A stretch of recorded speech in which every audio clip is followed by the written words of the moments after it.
De Samuel, capítulo 13. Esta mañana vamos a compartir este capítulo, quizás no todo.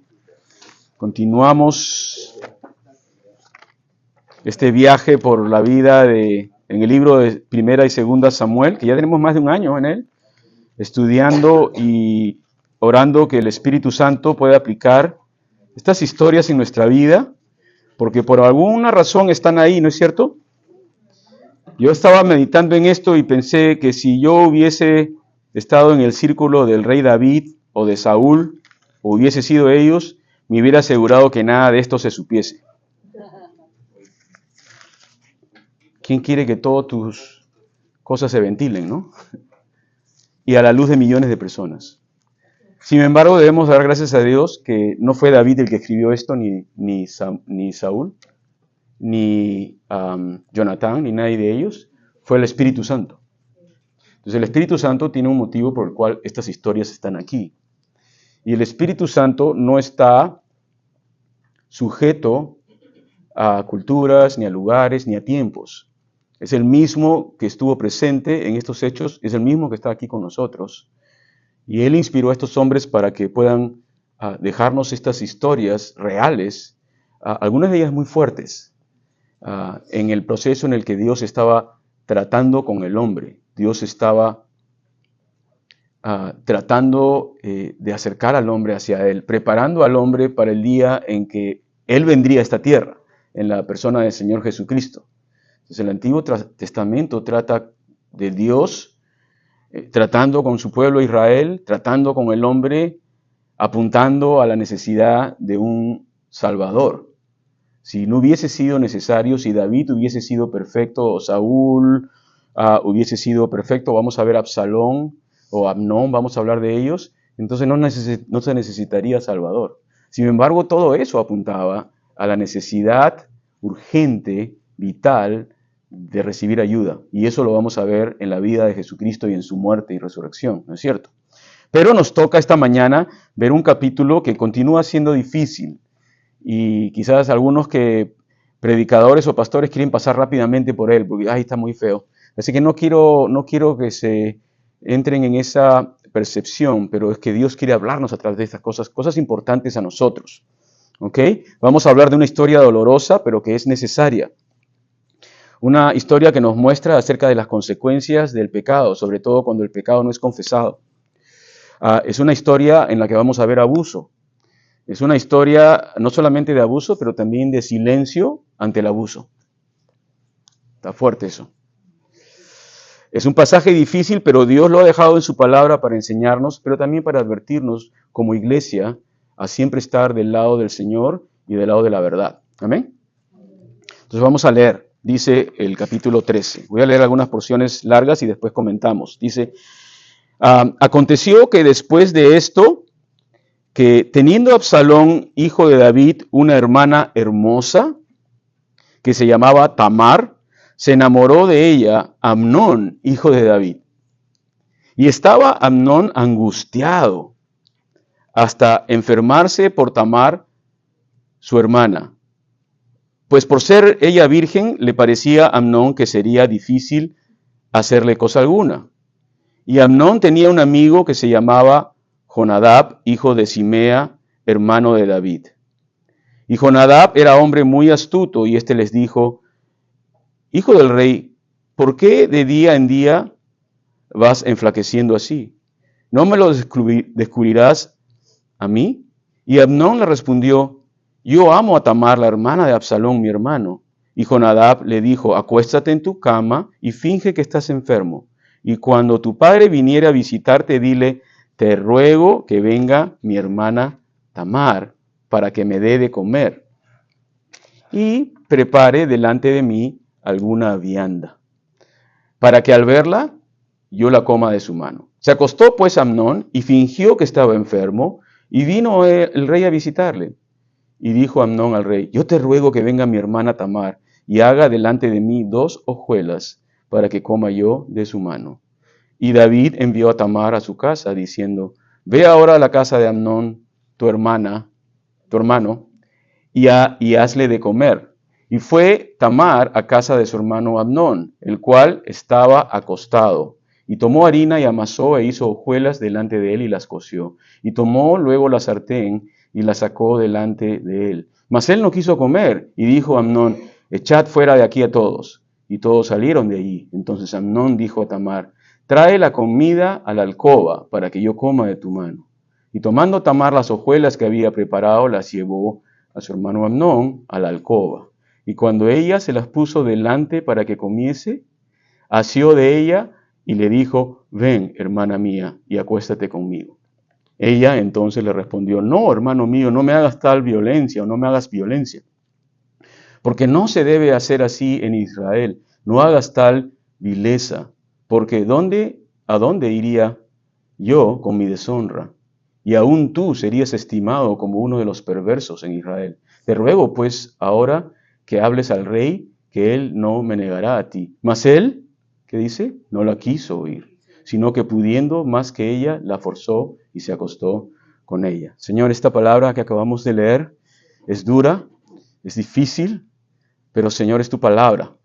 Y hay en ella verdad, hay en ella enseñanza, hay en ella corrección, hay en ella advertencia. Señor, y tú nos quieres hablar esta mañana, oro que tu Espíritu Santo nos asista en entenderla y poder ponerla en la dimensión que nosotros necesitamos como iglesia hoy en día y nuestras propias familias, en el nombre de Jesús. Amén. Ok, esa es la historia, la quise leer toda de corrido, no interrumpirla para que sepamos qué es lo que ha ocurrido aquí a grandes rasgos. Es la historia de este hijo de David, Amnón, quien lleno de pasión y de lujuria por su media hermana Tamar y haciendo una estrategia, urgiendo un plan con este primo que él tenía, la fuerza sexualmente, ¿no? Unos dirían: ¿por qué tiene que estar esta historia en la Biblia? ¿Por qué mejor no la sacamos? La gente piensa en el mundo que las historias, que la Biblia está llena de cosas lindas y hermosas. Y muchas veces se juzga a Dios en base a las cosas fuertes que hay en la Escritura. Pero esto no es acción de Dios, esto es el hombre. Esto es el hombre en su inclinación y en su naturaleza pecaminosa, llevada al extremo cuando no está sometido a Dios. Entonces vamos a verlo por partes, algunas cosas que son importantes para poder entender qué es lo que estaba pasando aquí. Esto ocurre después de todo lo que había ocurrido con David. Recuerdan, David de Betsabé, ya Dios le ha perdonado a David, pero le ha advertido que van a haber consecuencias por haberle quitado la mujer a Urías Eteo, y no solamente eso, sino por haberlo matado y por haber hecho que el nombre de Jehová sea blasfemado por los enemigos. Iba a haber corrección, iba a haber disciplina. No sabemos cuánto tiempo pasa entre estos dos eventos, pero vemos que el primer evento afectó la vida de David. Vamos a ver por qué. Absalón era hijo de David y tenía una hermana muy hermosa que se llamó Tamar. Los dos eran hijos de una mujer que se llamaba Maaca. Ella aparece en 2 de Samuel capítulo 3, versículo 3, cuando nos da la lista de todos los hijos de David. Y David, por supuesto, tenía varias mujeres, lo cual nunca fue aprobado por Dios. Nunca fue el plan de Dios para el hombre tener 3, 4, 5 mujeres como en aquel entonces. Hoy en día en nuestra sociedad occidental no se ve, aunque en algunos casos todavía creo, pero no es de Dios. No, nunca fue el plan de Dios. El plan de Dios fue cuando le presentó Adán a Eva: esta va a ser tu mujer, y los dos serán una sola carne. Sin embargo, el hombre en su rebeldía ha retado cada definición, cada verdad, no solamente definición, pero cada verdad creacional, y lo sigue haciendo hoy en día. Todo lo que Dios dijo en el principio está siendo retado hoy en día. ¿La relación es entre dos? No, puede ser entre más. ¿La relación es entre un hombre y mujer? No, pueden ser entre 2 hombres y 2 mujeres. ¿Se han dado cuenta cómo hay un reto contra todo lo que es creacional, que tiene que ver con la palabra de Dios? Bueno, lo estamos viendo y lo vamos a ver aquí. Entonces Absalón era hijo de Maaca y tenía a su hermana Tamar, que era muy, muy hermosa. Yo me imagino que Maaca debe haber sido una de las esposas más bellas quizás más que Betsabé, que también dice que era bien hermosa, ¿no? ¿Por qué? Porque Absalón, más adelante lo vamos a ver, que él era el más hermoso de todos los varones de Israel, básicamente. Entonces, si el hombre es bien parecido y la hermana es súper hermosa, ¿qué quiere decir la mamá, no? ¿No? Imagínate, la mamá era seguramente muy hermosa, ¿no? Y gracias a Dios por las mamás, ¿no? Pero entonces vemos que era hermosa y que venían de una mamá que se llamaba Maaca, que era hija de Talmai, rey de Gesur. Entonces parece que fue un matrimonio no solamente sentimental, pero también un matrimonio que tenía que ver con las alianzas que se daban en aquella época entre los reyes, que se casaban en las realezas para hacer alianzas. Parece que había algo de esto. Pero también nos dice que Tamar era virgen, aparte de ser hermosa. En 2 de Samuel 14:25, justo lo que les decía, dice, y no había en todo Israel ninguno tan alabado por su hermosura como Absalón. Imagínense. Y la palabra de Dios dice aquí, la historia continúa diciendo que hay otro hijo de David que se llama Amnón. ¿Y quién es Amnón? Amnón es medio hermano de Absalón. No es hijo de Maca, es hijo de otra mujer. ¿Se acuerda alguien de quién es hijo? ¿No se acuerda nadie? Vamos a 2 de Samuel capítulo 3. 2 de Samuel capítulo 3, versículo 2. Dice, y nacieron hijos a David en Hebrón. Su primogénito fue Amnón de Ahinoam Jezreelita. Entonces son medio hermano y fue el primogénito de David.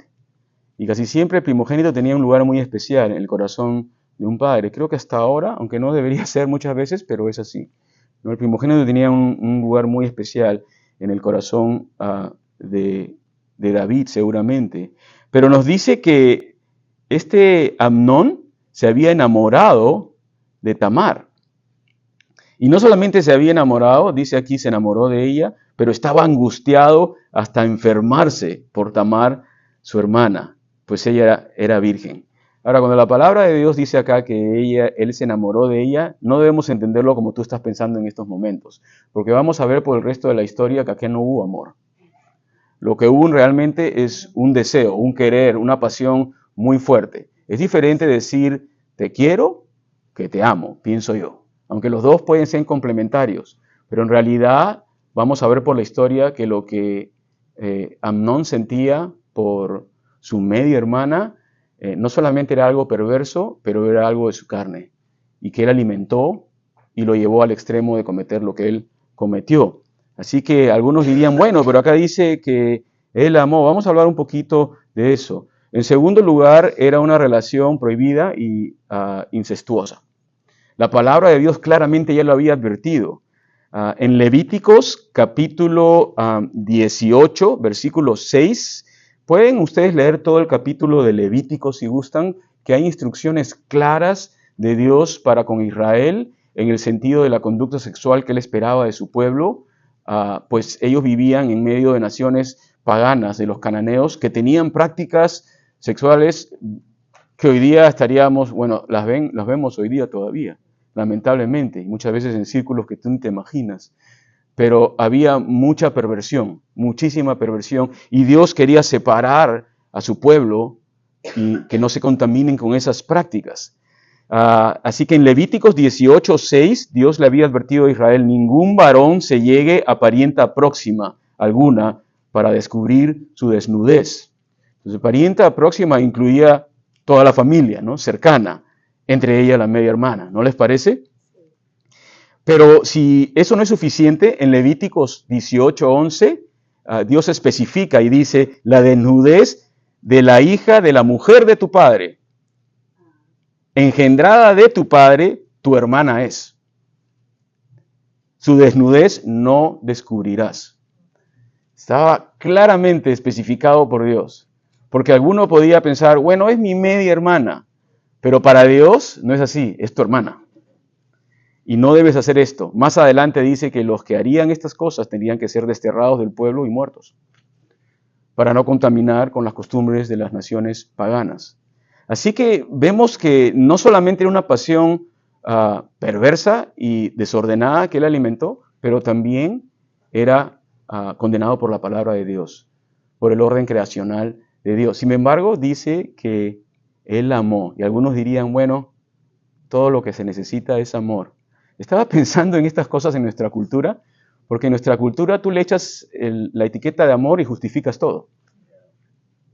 Oh, es que se aman. Pero es perversidad.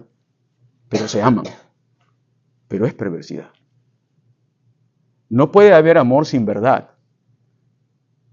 No puede haber amor sin verdad.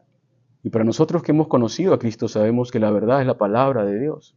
Es Dios el que define lo que es verdad y lo que es falso. Sin embargo, en este mundo echamos la etiqueta de amor y decimos, ah, qué lindo. Empezó quizás, bueno, de mucho tiempo atrás, pero en los años 60 con la revolución cultural que empezó acá en California, ¿no?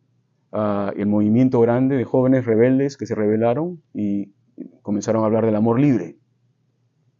Todo lo que necesitamos es amor. Una de mis películas favoritas antiguas, antes de ser creyente, era ese festival famoso que hubo en Pensilvania, Woodstock. No sé si algunos de ustedes no habían ni nacido, seguro, ¿no? No importa. No. Es Antiguo Testamento para ustedes. Pero era 3 días de música, paz y amor. Qué lindo se veía la palabra amor. Pero hubo toda una generación que nació de eso, que no sabían ni quién eran sus padres. No sabemos qué pasaron con toda esta generación, una generación perdida. Cuando Dios había constituido un hombre y una mujer dentro de la santidad del hogar, a procrear hijos para criarlos delante de Él, el hombre ha deshecho todo esto y ha usado la palabra amor. Entonces echamos amor aquí, pero hay amor, pero se aman. Lo que yo veo en la palabra de Dios es que el ser humano, sin Cristo, en sus sentimientos está confundido, porque no tiene la verdad de Dios. Y tiene necesidades, es cierto, pero no tiene la verdad de Dios. Hay que tener compasión, pero hay que hablar con la palabra. Vamos a hablar de eso un poquito más adelante, voy a continuar.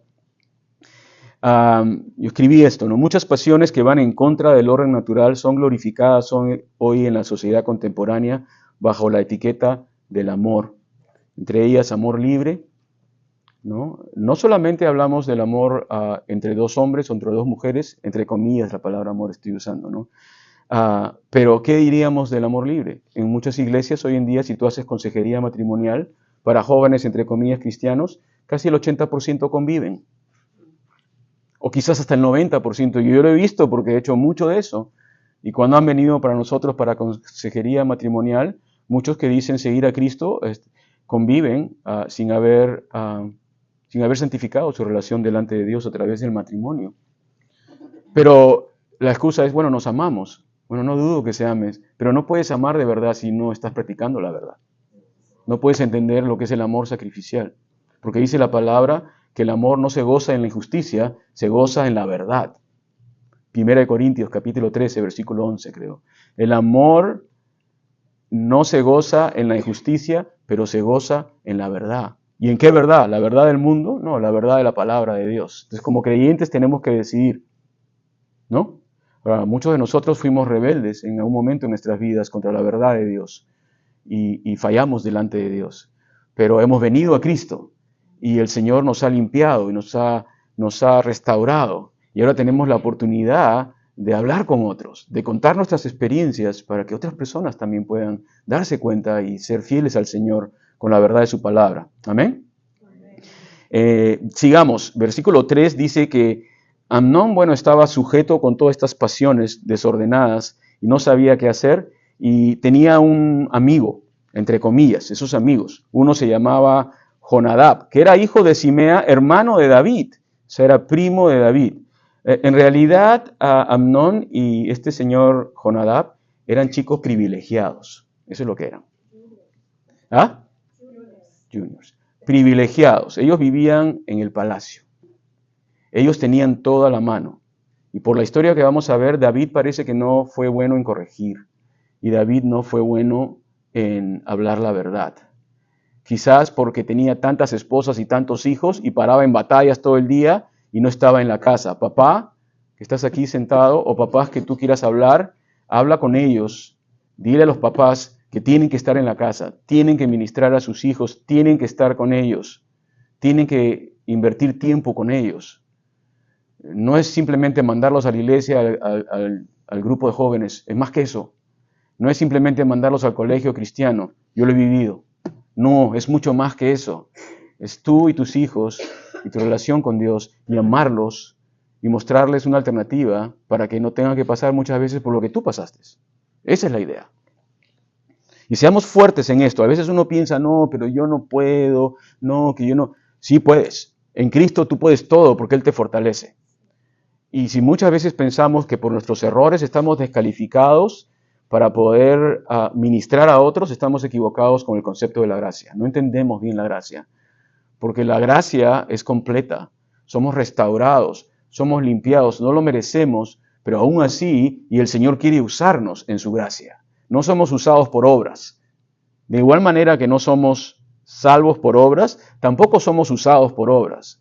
¿A qué me refiero? Que a veces tenemos esa tendencia de decir, bueno, soy salvo por la gracia a través de la fe, pero no creo que pueda ser usado porque tú sabes. Somos usados por gracia también. Porque si vamos a esperar para ser perfectos, para que Dios nos use, si vamos a esperar a ser el hombre perfecto para poder ser padre, estamos equivocados. Tenemos que comenzar a hacerlo desde el momento en que el Señor nos llama y comenzamos a caminar con Él y ser fuertes en esto. ¿Ok?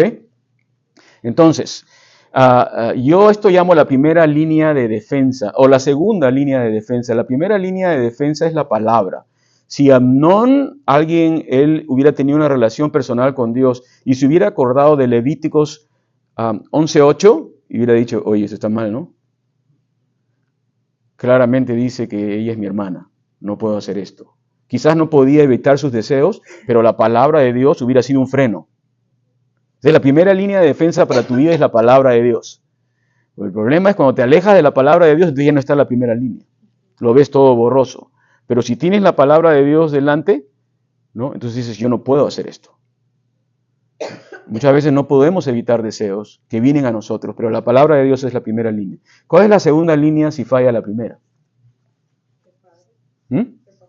No. ¿Cuál es la segunda línea de defensa? La segunda línea de defensa son otras personas que aman a Dios y que pueden hablar con nosotros. Sin embargo, Amnón no fue donde un consejero espiritual, fue donde su carnal, por ponerlo en el contexto. Jonadab. Me imagino que él y Jonadab se llevaban muy bien. ¿Por qué? Porque los dos eran perversos. Jonadab era primo de Amnón y estaban juntos. Y Jonadab viene a donde él y le dice, hey, ¿qué te pasa, hombre? Te veo bien delgado, ¿qué está ocurriendo contigo? ¿Tenía un olfato para esas cosas este hombre? Como hay muchos afuera que están expertos en practicar la maldad. Quizás tú fuiste uno de ellos. Yo recuerdo antes de venir al Señor, de 10 palabras que hablaba, 11 eran feas. Era experto en esas cosas. Y quizás tú has sido experto en otras cosas.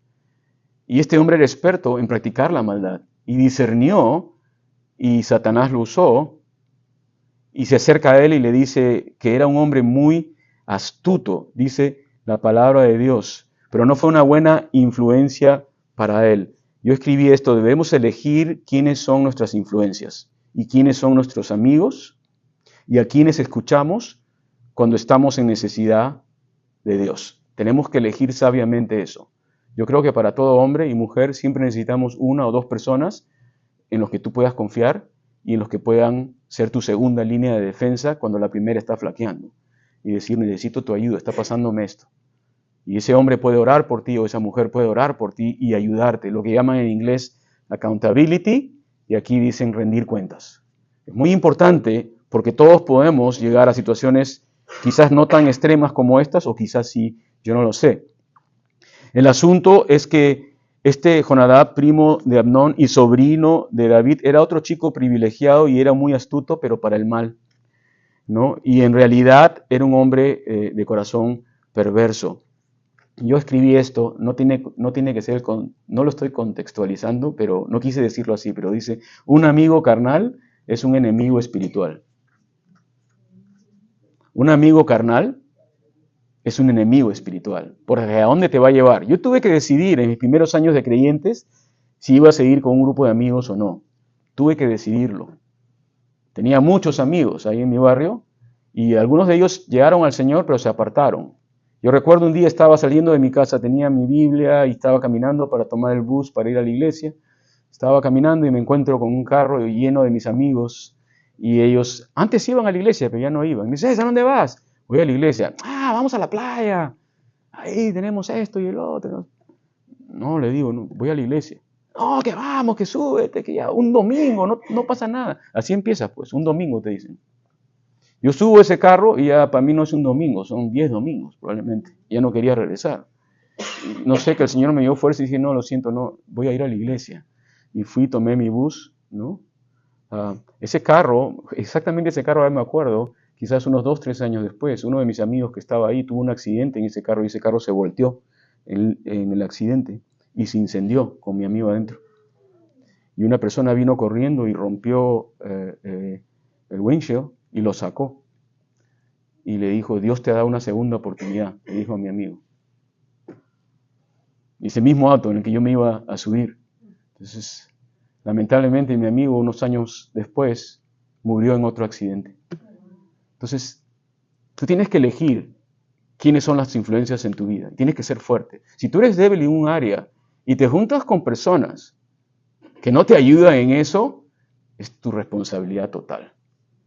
Tú tienes que decidir quiénes son tus amigos y quiénes son las influencias de tu vida.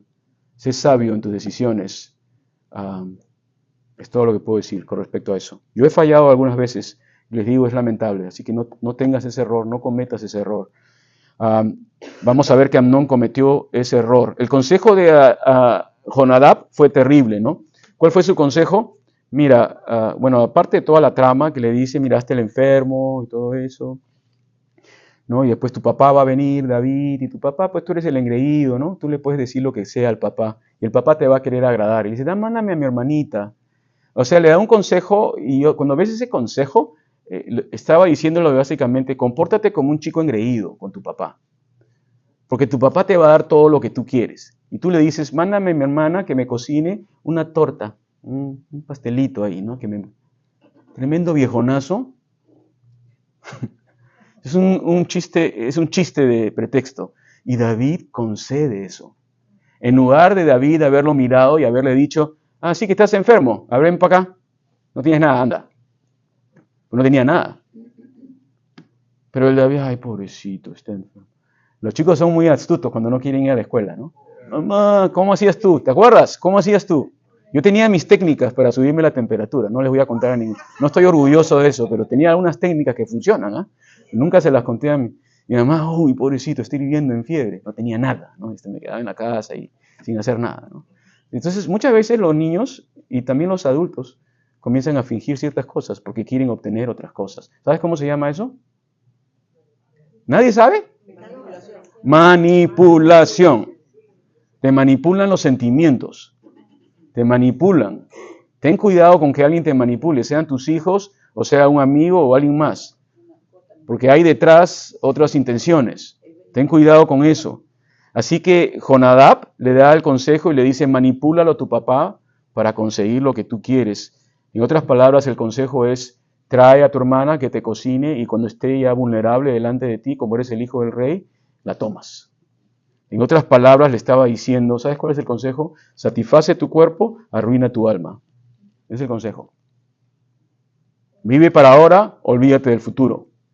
Satisfácete hoy, no importa el resto. ¿No es el consejo del mundo? ¿No es el mundo que todos hemos estado? ¿Y no es el mundo con que luchamos todos los días? ¿No te dice lo mismo el mundo todos los días? Hazlo ahora, ya después lidias con lo del resto. Es el mundo es ahora, pero en el Señor no es así. En el Señor es amar su verdad y amar su palabra, ¿no? Y si no tenemos su palabra fortalecida en nosotros, necesitamos a gente que nos ayude, personas que nos puedan dar la mano. Entonces, el consejo es un consejo perverso. Ojo que Jonadab no le dijo a Amnón, mire, cuando la tengas sola, viólala. No dijo eso. Porque, ¿sabes qué? Ya no tenía que decir nada, ¿no? Porque él solo arregló el encuentro. ¿No? Él solo arregló el encuentro. Y no tenía que meterse más allá. Quizás estaba protegiéndose. Ahorita en estos momentos hay un caso muy sonado de este rapero, Didi no sé cuánto, ¿no? Y hay muchas celebridades que están dando testimonio de lo que pasó. Aparentemente este hombre organizaba unas fiestas que no eran fiestas, sino eran violaciones masivas. donde participaban muchas personas y donde había muchas celebridades.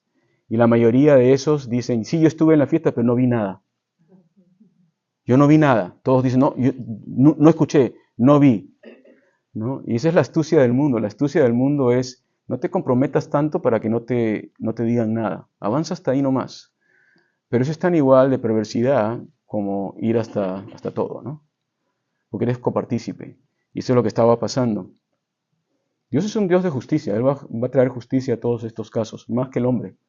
Cuando Dios juzgue y cuando Él venga y se abran los libros y se vean las obras de cada uno, Dios va a tomar cada injusticia, cada maldad, cada violencia en consideración y Él va a pagar. Y es bueno que el hombre sepa esto y que hablemos de estas cosas, porque los juzgados y los jueces de este mundo a veces fallan, pero Dios no falla porque Él tiene todo, ¿no? Si no tenemos al abogado correcto, el abogado correcto es Jesucristo. Esos hombres necesitan arrepentirse y venir a Cristo y confesar sus pecados. Entonces, ¿qué sucede? Bueno, ocurre, ya leímos la historia, Tamar le hace caso a David y va a la casa de su hermano. El versículo 8 dice que él estaba acostado y tomó la harina y amasó, hizo hojuelas. En otras palabras, le hizo tortillas. ¿No? Ahí le cocinó toda la cosa. Y Amnón, el versículo 10, le dijo, ahora trae la comida a la alcoba para que yo coma de tu mano. ¿Ven un chico privilegiado? El privilegio es algo que está afectando mucho en nuestra sociedad. Más y más ahora vemos que no hay responsabilidad personal. ¿Cuántas veces vemos noticias de chicos que vienen de lugares privilegiados que se ven envueltos en escándalos, en accidentes de tráfico y en tantas cosas? Y no tiene que ser solamente privilegiado en el sentido económico, pero privilegiados en el sentido que el papá y la mamá le permiten todo. Y cuando ocurren los problemas, no hay consecuencias sobre los hijos. Ellos eran privilegiados porque tenían influencia, tenían los medios, y ellos los van a usar para el mal. ¿Es ser privilegiado un pecado? No, no lo es. Si tú eres una persona privilegiada en el sentido, digamos, de repente económico, o en el sentido de tu posición, o en el sentido de tu éxito, gloria a Dios, pero úsalo para la justicia y para el bien. Necesitamos personas que estén en lugares de lo que llamamos privilegio en este mundo, pero que sean luz y que sean sal. Porque el otro extremo es lo que está pasando con nuestra nación, en donde se cree que toda persona que tiene privilegio o toda persona que ha tenido cierto éxito es malo. Y no quiere decir eso necesariamente. Hay muchas personas que han sido prosperadas materialmente y que tienen privilegios, podemos decir, pero tienen un corazón bondadoso y aman a Dios algunos. Y otros quieren lo que es justo. Y otros invierten su dinero para crear empleos y mover la sociedad. Pero esa idea que en mi opinión es neomarxista de hoy en día, la idea de que el hombre con éxito es un hombre malo y por lo tanto debemos quitarle todo lo que tiene, eso no es de Dios. Yo pienso, discúlpenme que les diga, pero no veo en eso justicia, ¿no? Entonces están los dos extremos en esto. Así que vemos entonces que esto va a ocurrir y bueno, ella entra a la alcoba y ahí se manifiesta la perversidad. Dice que él asió de ella y le dijo, ven hermana mía. Ahora, es la primera vez que él la llama hermana. Al principio no le dijo hermana. Cuando le dijo a Jonadab, le dijo, hey, la hermana de Absalón, estoy enamorado de ella, pero no le dijo mi hermana. Pero aquí es la primera vez que le dice hermana, entonces sale la perversidad del corazón de él. No sale ahí.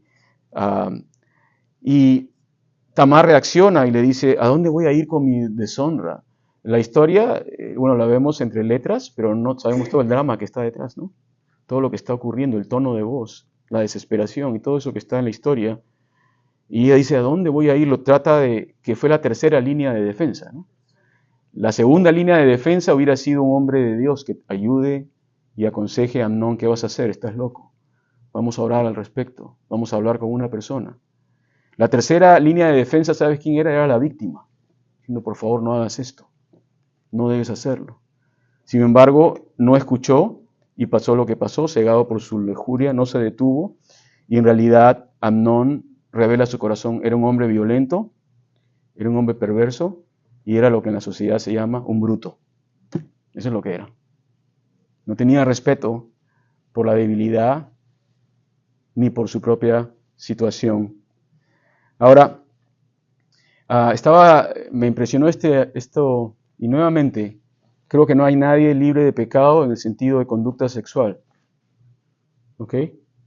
Y muchas veces como hombres, inclusive incluyendo mujeres, no sé, pero hay pensamientos que vienen a tu mente, hay cosas que ocurren en la mente pecaminosa de un hombre, ¿no? Y todavía todos la tenemos. No voy a decir amén, porque no me van a decir amén, pero está ahí.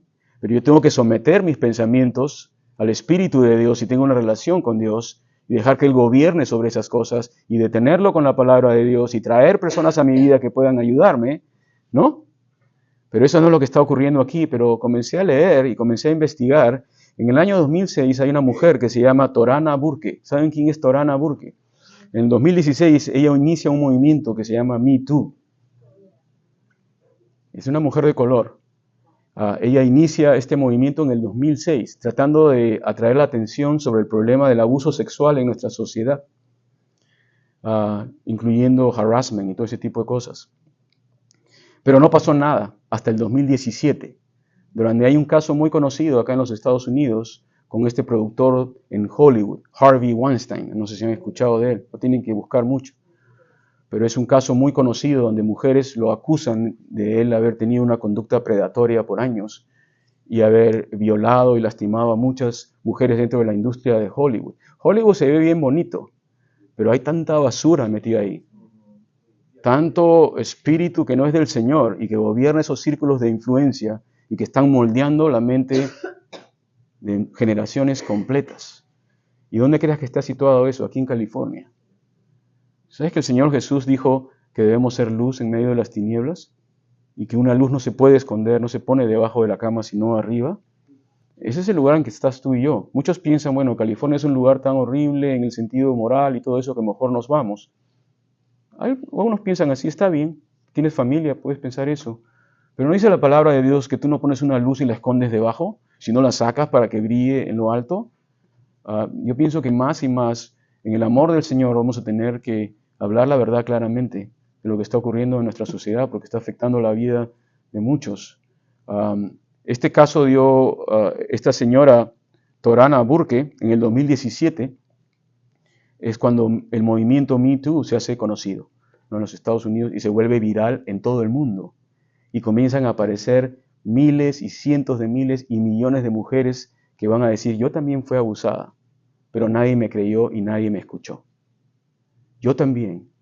Y interesante, en ese año se hizo una encuesta, las cadenas ABC y el Washington Post, y encontraron que de la encuesta de miles de mujeres, 54% de las mujeres entrevistadas reportaron haber sido víctimas de abuso sexual o haber sido molestadas o presionadas sexualmente. 54%. Es un problema endémico en nuestra sociedad. Es un problema endémico en nuestra sociedad. Y lo más impresionante fue que de todos la encuesta y las mujeres que trajeron esta información, también dijeron que 95% de los casos los agresores nunca fueron castigados. Silencio. No queremos hablar de estas cosas porque son muy fuertes. Esta señora dijo que mucha de la violencia sexual suele ser causada por alguien que la mujer conoce. Algunos dirían, no, que fue un lugar. La mayoría dicen es por un hombre que ellas conocen. Y por lo tanto nosotros, dice, debemos educar a personas desde edad muy temprana sobre el derecho que tienen a decir no al contacto sexual de cualquier persona. Inclusive, dice, después de repetidas solicitudes, especialmente si viene de parte de una persona con autoridad, ¿no?, y denunciar el comportamiento depredador. Me pareció interesante. Este movimiento después se ha politizado y ha perdido su rumbo, pienso yo. Pero inicialmente fue la voz para muchas personas en nuestra sociedad, que no tenían voz. Y también es una advertencia para todos y para nosotros los varones. Quizás algunos de nosotros recordamos nuestro pasado y nos sentimos mal, ¿no?, por la manera en que actuamos. Quizás muchos de nosotros actuamos de esa manera. No sabes el privilegio que tienes ahora de haber sido perdonado y limpiado con la sangre de Cristo. Y la honra que tienes delante de Dios, has sido perdonado y limpiado con la sangre de Cristo. No vuelvas a eso. no vuelvas atrás en esa área. Sé firme en el Señor. Sé firme y sé un factor de cambio en esta comunidad. Sobre todo en nuestra comunidad latina, que tenemos campo de acción, ¿no? Es un problema muy fuerte en nuestra comunidad latina. Así que ocurre lo que ocurre, y luego dice el versículo 15 que Amnón, con gran aborrecimiento, la aborreció, nuevamente, dice el versículo 15, luego la aborreció Amnón con gran aborrecimiento, con tan gran aborrecimiento, que el odio con que la aborreció fue mayor que el amor con que la había amado. Y le dijo a Amnón, levántate y vete. Yo creo que acá se podrían escribir un montón de canciones, ¿no? Esas que hay por ahí, ¿no? Un corrido escribirían ahí, ¿no? Seguro. Algo así pondrían, ¿no? Pero ahí claramente nos dice que Amnón nunca amó a Tamar, que simplemente la deseó y fue su lujuria lo que ocasionó todo esto. Él era completamente responsable. Y lo que pasa es que cuando la carne es satisfecha y cuando la lujuria es satisfecha y desaparece el amor, ya no queda nada. No queda nada. Lo único que queda es un aborrecimiento, muchas veces por tus propios actos, y lo proyectas en la persona. ¿No te asombra cuando tú lees noticias acerca de violaciones y no solamente la mujer es violada, pero también muerta? Y uno se pregunta, ¿pero por qué tienen que matarla? Es esto, es la perversidad del hombre. Es un espíritu, básicamente, pienso yo, ya, espíritu homicida. Pero bueno, vemos eso aquí. Y le dijo Amnón, levántate y vete. Y ella respondió, no hay razón, mayor mal es este de arrojarme que el que me has hecho. Mas él no quiso oír, sino que llamando a su criado que le servía, le dijo, échame a esta fuera de aquí y cierra tras ella la puerta. Amnón deseó a su hermana Tamar, pero su deseo no era amor, era lujuria. Una vez satisfecho, dio lugar a odio y aborrecimiento. Yo escribí esto, dice, cuando el deseo no es gobernado por el Espíritu de Dios, se convierte en pecado y el pecado nos lleva a la muerte. Eso es lo que ocurre. No importa en qué posición nos encontremos, si es una posición sin autoridad o con posiciones de autoridad. Lamentablemente yo pienso que tenemos una gran crisis de liderazgo en nuestra nación, aquí en Estados Unidos. Una gran crisis de liderazgo, sobre todo en esta área. Sobre todo en esta área, una gran crisis de liderazgo en todos los aspectos de la sociedad, desde el gobierno, donde a veces ignoramos todas estas cosas, decimos no pasa nada, hasta el área de entretenimiento y hasta el área de la religión, donde muchas veces ignoran casos que han ocurrido. Qué triste es cuando escuchamos casos de que una persona ha sido movida de un ministerio a otro porque cometió cierta falta dentro de su iglesia, que son faltas descalificadoras, ¿no es cierto?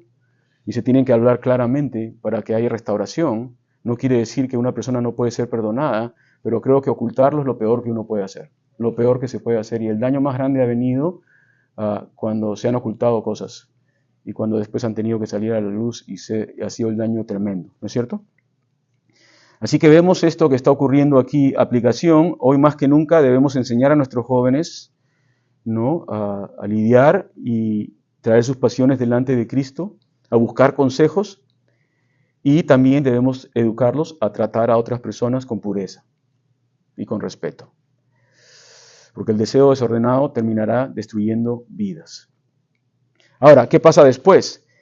Dice aquí el versículo 18 que ella llevaba un vestido de diversos colores, traje que vestían las hijas vírgenes de los reyes. Su criado pues la echó fuera y cerró la puerta tras de ella. Entonces Tamar tomó ceniza, la esparció sobre su cabeza, que es un rito de sumo dolor, ¿no?, por lo que ha ocurrido, y rasgó la ropa de colores. Se acabaron sus sueños, ¿no? Se acabaron todos los sueños que ella tenía. Pero Dios es bueno y misericordioso. Si alguien ha pasado por eso que tú sabes, o quizás tú, yo no sé, ha pasado por eso, quiero decirte que para Dios ella todavía tenía la ropa de colores.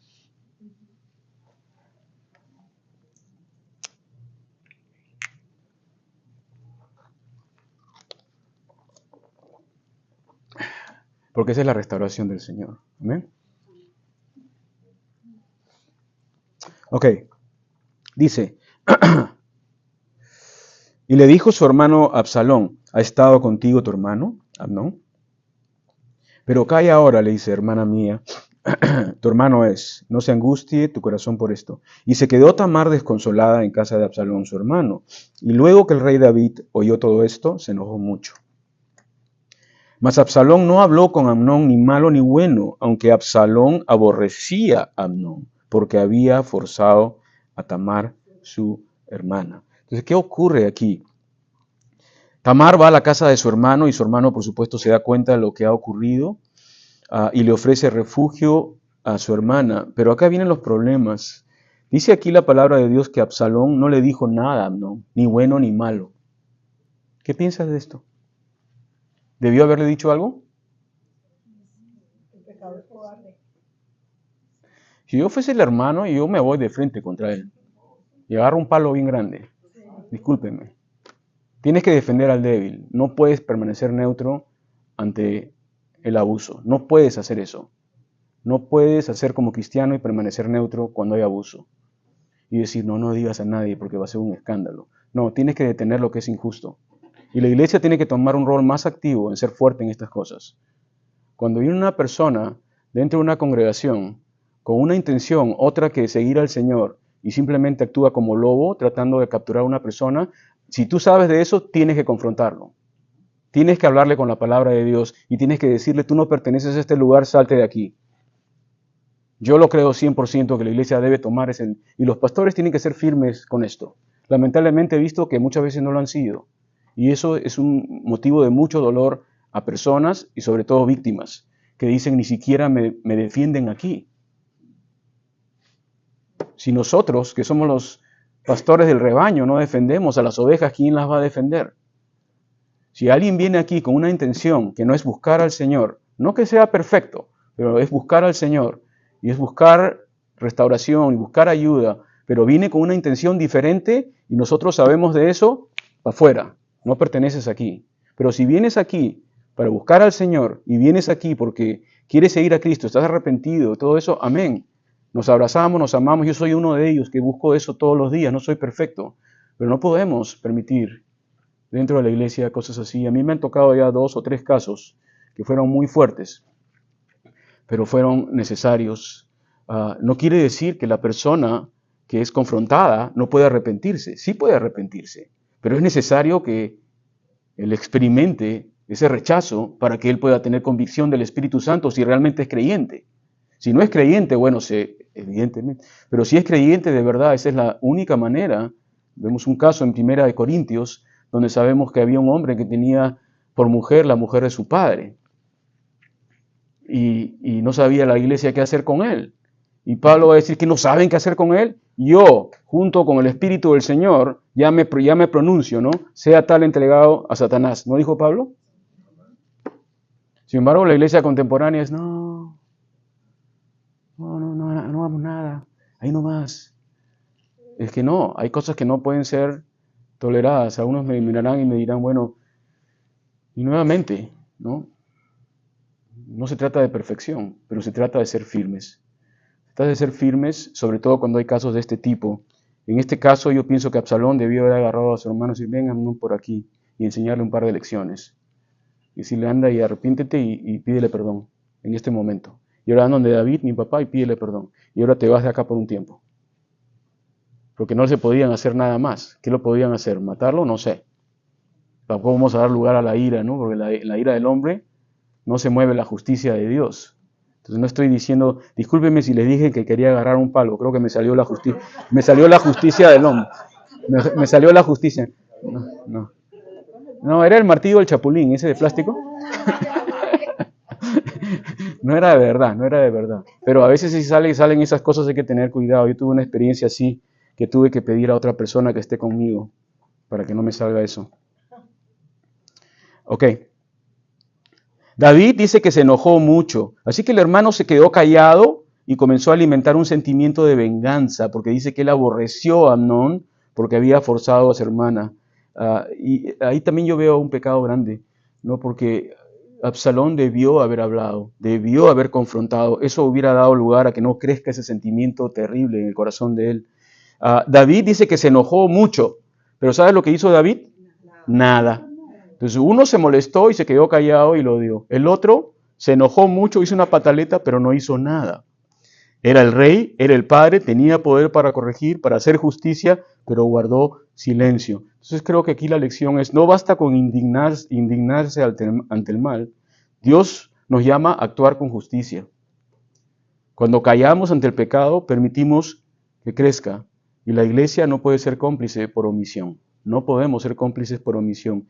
Callar ante el abuso es participar de él.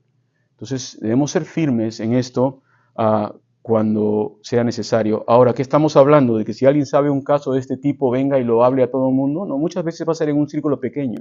Muchas veces va a ser con los líderes. Pero vamos a tener que tratar con ese problema cuando eso ocurra. Y no ha ocurrido, y gracias a Dios que no va a ocurrir, sabemos, pero está la instrucción acá. Entonces Absalón, dice versículo 22, habló con Amnón ni malo ni bueno, aunque Absalón aborrecía a Amnón, ¿no? Versículo 23, aconteció pasado 2 años que Absalón tenía esquiladores en Baal Azor, que están junto a Efraín, y convidó Absalón a todos los hijos del rey. Y vino Absalón al rey y dijo, he aquí tu siervo tiene ahora esquiladores. Yo ruego que venga el rey y sus siervos con tu siervo. Y respondió el rey a Absalón, no, hijo mío, no vamos todos, para que que seamos gravosos. Y aunque porfió con él, no quiso ir, mas le bendijo. Entonces dijo Absalón,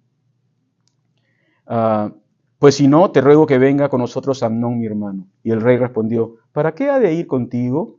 Pero como Absalón le importunaba, dejó ir con él a Amnón y a todos los hijos del rey. Y Absalón había dado una orden a sus criados, diciendo, os ruego que miréis cuando el corazón de Amnón esté alegre por el vino, y al decir yo, herid a Amnón, entonces matadle, y no temáis, porque yo os he dado la orden, esforzaos pues y sed valientes.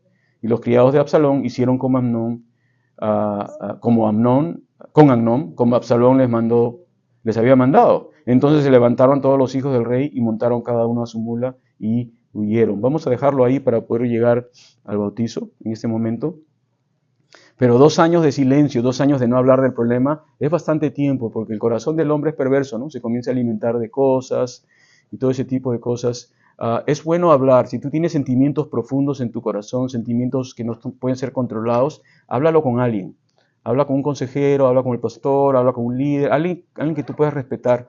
No lo hagas murmuración y chisme, habla con una persona que pueda ayudarte. Muchas veces hay falta de perdón, muchas veces hay esas cosas y hay que orar, ¿no? Para que esas cosas salgan.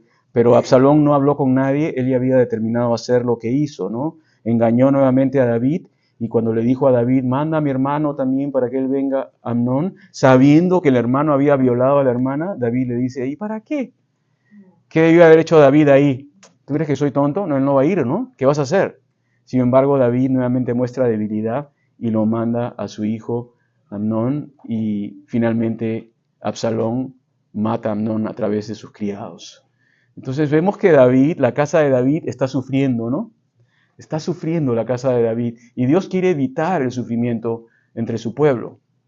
Él quiere evitar el sufrimiento innecesario, ¿no? Cuando hay rebeldía y cuando hay obstinación y cuando hay estas cosas que estamos estudiando. Entonces creo que hay una advertencia para todos nosotros, pero a la misma vez una palabra de ánimo para la iglesia a ser fuerte. Y para hombres que estamos aquí reunidos, seamos fuertes en el Señor. No mires tu pasado y digas, yo no puedo porque yo pasó esto y pasó el otro. El pasado es lo pasado, pero la palabra de Dios dice que eres una nueva criatura en Cristo Jesús. Eres una nueva criatura en Cristo Jesús. Actúa como una nueva criatura hoy. Déjale el pasado a la gracia del Señor y a la cruz de Cristo. Ahí se resolvió el problema. Pero hoy día comienza a ser fuerte en el Señor. Toma la palabra de Dios cada vez que estás combatiendo con estas cosas. Júntate con personas que te ayuden a crecer en tu fe. Y finalmente, depende del Señor cada día, ¿no? Amén. Amén. Señor, gracias por tu palabra. Gracias, Señor. Queremos ahora participar de la cena. Señor, gracias por los elementos.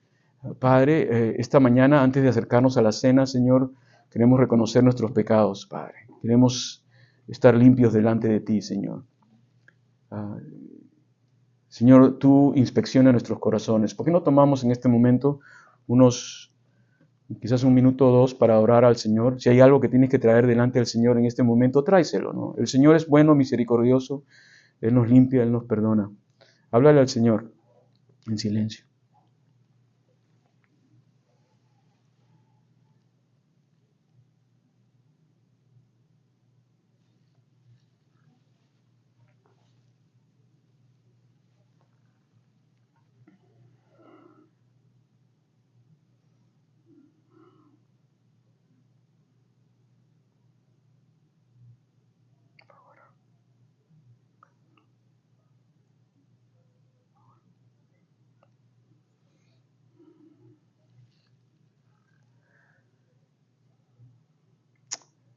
Vamos a participar de la cena y vamos a estar pasando los elementos. Y si gustas participar, ponte de pie, ¿no? Van a pasar por ti. Si no deseas también no hay problema. No es un rito, no es algo forzado, es algo entre tú y Dios.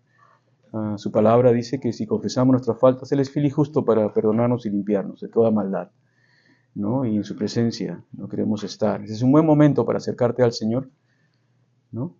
Pero si no lo deseas, también está bien. El Señor es bueno y misericordioso. Así que vamos a participar en este momento de la cena.